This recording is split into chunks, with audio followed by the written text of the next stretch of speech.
ఎలక్షన్లో మంచి ఇంద్రం మిల్లు ఇచ్చారు, లేకపోతే కరెంటు 200 యూనిట్ల వరకు ఎన్ని ఇచ్చినా మీకు ప్రభుత్వం మీద ఎందుకు వ్యతిరేకంగా మాట్లాడుతున్నారు? అంటే మీరు దాకా ఏమి రాలేదంట?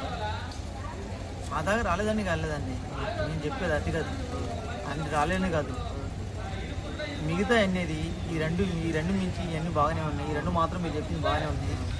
మిగతా అనేది క్యాట్గా రాలేదు. కాంగ్రెస్ ప్రభుత్వం చెప్పిన వాగ్దానం ఎలా ఉంది, తర్వాత చేసింది ఈ రెండు మాత్రమే కంటికి కనపడుతుంది, జనాల దృష్టిలో ఉంది.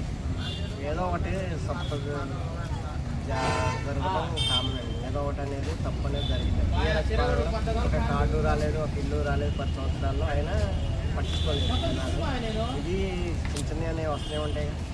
అభివృద్ధి పెరిగింది, టీఆర్ఎస్ పార్టీలో అభివృద్ధి పెరిగింది.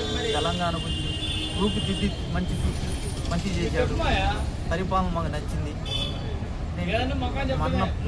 మన తరం పోయి మన పిల్లల తరం కూడా నెంబర్గా తెలంగాణ అనేది జనంలో దృష్టిలో బాగుంది, మంచిగా నచ్చింది. ఏదో వచ్చిందంటారు రేపు వస్తే భవిష్యత్తులో కాంగ్రెస్, బీఆర్ఎస్, బీజేపీ? బీఆర్ఎస్ అండి, మళ్ళీ బీఆర్ఎస్ గ్యారెంటీ. ఏంది మీకు అంత నమ్మకం ఏంటంటే ఆయన పరిపాలన జనానికి చాలా మంది నచ్చింది.